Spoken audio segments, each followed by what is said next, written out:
আসসালামু আলাইকুম সুপ্রিয় দর্শক, আজকে সেপ্টেম্বর মাসের 10 তারিখ।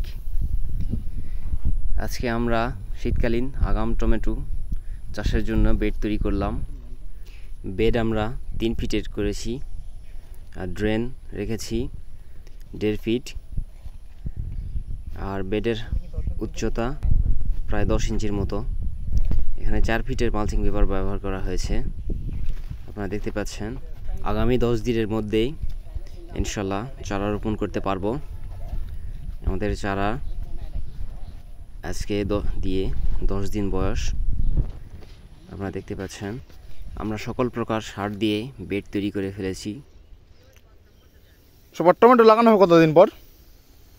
এখন মালচিং করার পর এখন থেকে 5 দিন পরে আমাদেরকে সেচ দিতে হবে।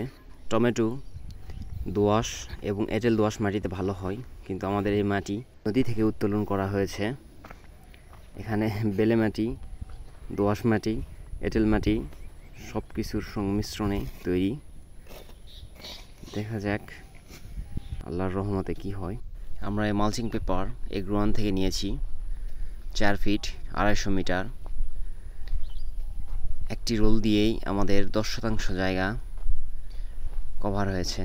টমেটোতে আমরা এ প্যাটার্নে মাচা ব্যবহার করব। এ প্যাটার্নে মাচা দিলে ফলন অধিক পাওয়া যায় এবং স্প্রে ভালোভাবে মেনটেন করা যায়, ফল ওঠানো সহজ হয়।